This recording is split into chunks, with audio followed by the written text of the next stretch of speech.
Shalom Bapak Ibu Saudara, puji syukur saya naikkan untuk kasih kemurahan dan terima kasih juga untuk pemeliharaannya sampai pada saat ini.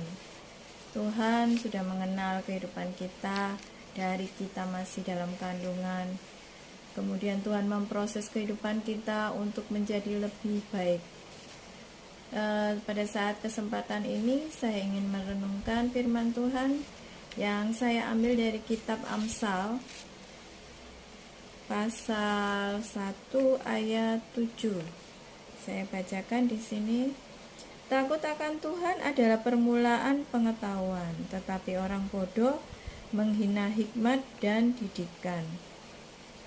Kitab Amsal sendiri merupakan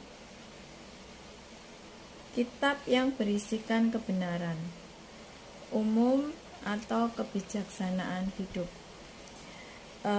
Dan takut akan Tuhan merupakan tema dari seluruh kitab Amsal.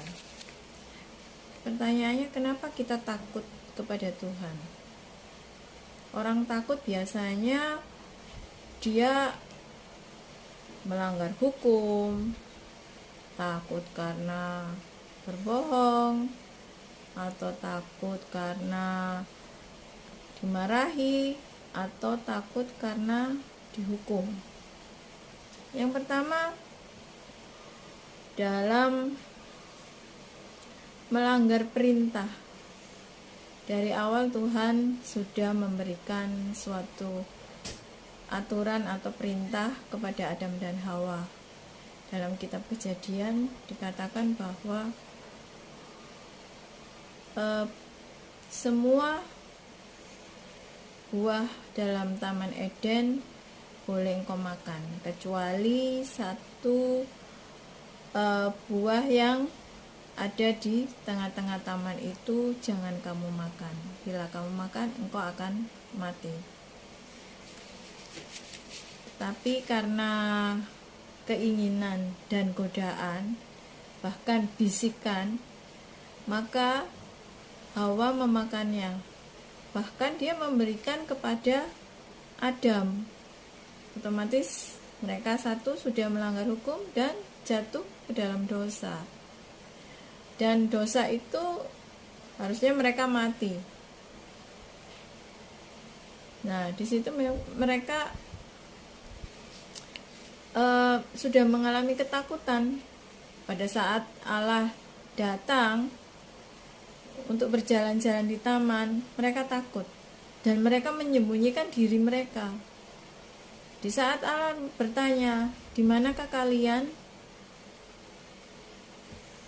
Mereka takut.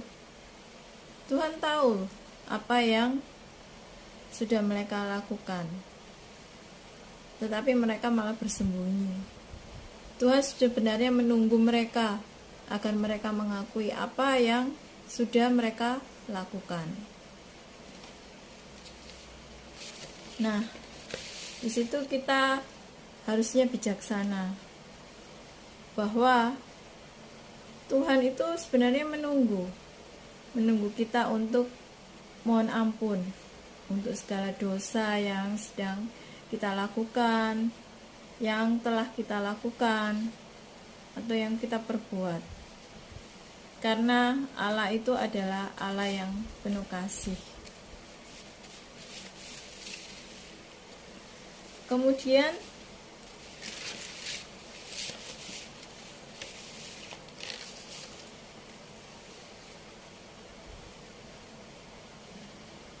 dikatakan bahwa apabila kamu makan buah itu, kamu akan mati.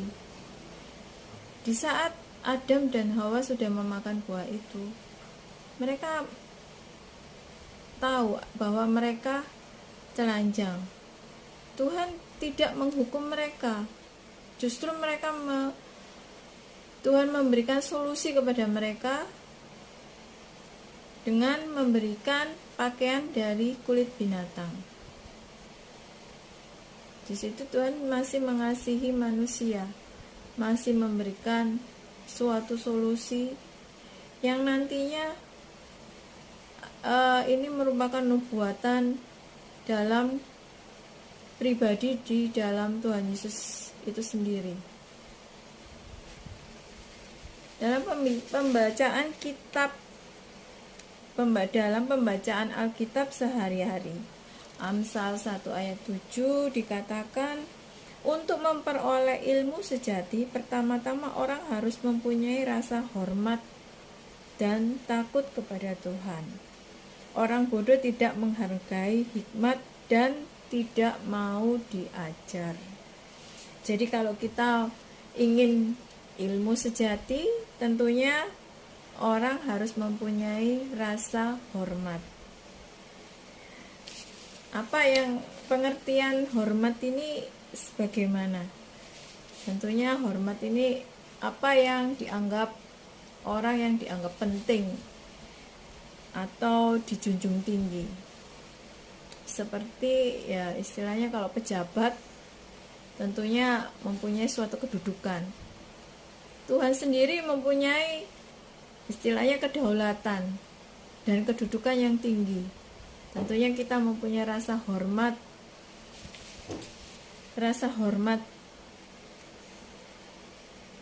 karena Tuhan mempunyai kedaulatan yang tinggi.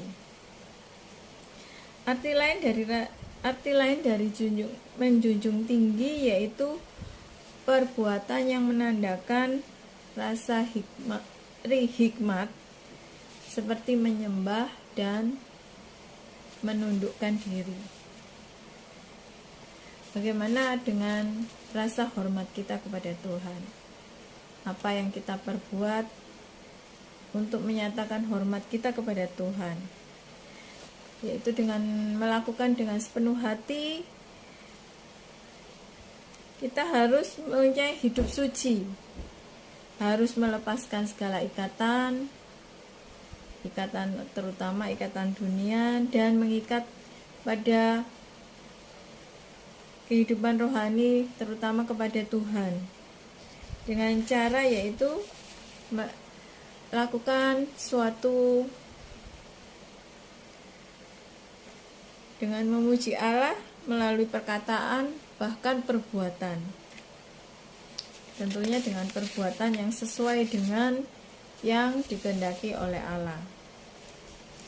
Rasa hormat sendiri juga melakukan kebenaran, yaitu menuruti segala jalan yang ditunjukkan, kemudian mengasihi Tuhan dan beribadah kepadanya dengan segenap hati dan dengan segenap jiwa.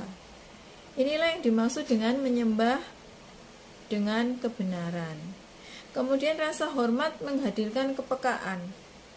Di dalam hati kita tidak berlaku serong atau berbuat dosa.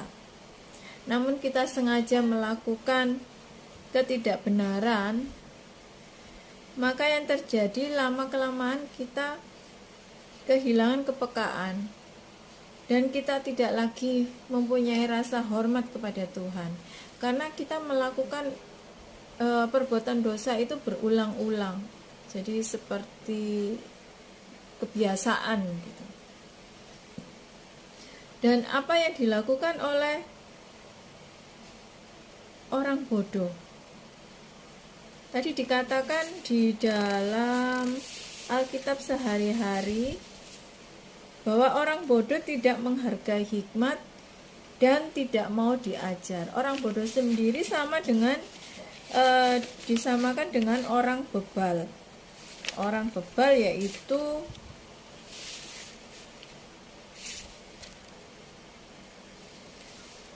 orang yang sukar mengerti dan orang yang tidak cepat tanggap. Yaitu sukar mengerti, otomatis dia tidak suka diajar ya. Di dalam tidak mau diajar dan tidak menghargai hikmat. Jadi dia tetap hidup tidak dalam kebenaran.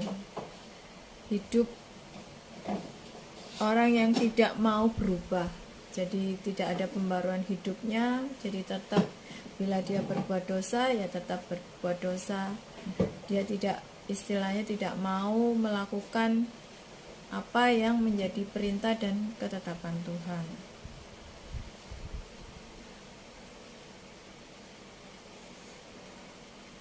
Sehingga karena tidak maunya untuk berubah, yang kecenderungannya yaitu berbuat jahat, maka perlindungan akan Tuhan otomatis Tuhan tidak melindungi dan Tuhan tidak menjaga, karena kehidupannya istilahnya Tuhan tidak yang menjauh, tapi kehidupan kita yang menjauh dari Tuhan karena kita tidak mau berubah, kita tetap dalam berbuat dosa, kita tidak mengikuti apa yang menjadi perintah dan ketetapan Tuhan. Jadi kita dapat menyimpulkan apa yang sudah saya uraikan di atas. Takut dalam hal ini bukan berarti sesuatu yang mengerikan atau menyeramkan, melainkan menunjukkan rasa hormat, yaitu menjunjung tinggi, menundukkan diri kepada kedaulatan Allah dan mentaati perintah-perintahnya. Sebagai umat yang takut dan hormat akan Tuhan, tahu bagaimana menjalankan hidup yang benar sesuai dengan firman-Nya, bagaimana kita harus mengatasi masalah yang kita alami dengan bijak, dengan mengambil keputusan yang baik, dan bagaimana harus tetap tegak di tengah badai kehidupan yang mungkin saat ini banyak mengalami krisis ya di sana sini.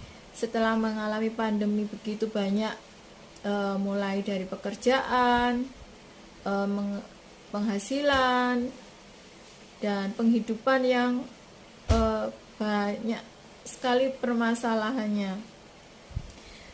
Tetapi di saat seperti itu kita tetap berdiri dan kita tetap menjunjung tinggi dengan rasa hormat dan takut kepada Tuhan. Kiranya Tuhan menjadikan kita menjadi orang-orang berhikmat, agar kita bijaksana menata hidup sesuai kehendak Tuhan. Demikian renungan yang dapat saya sampaikan. Tuhan Yesus memberkati.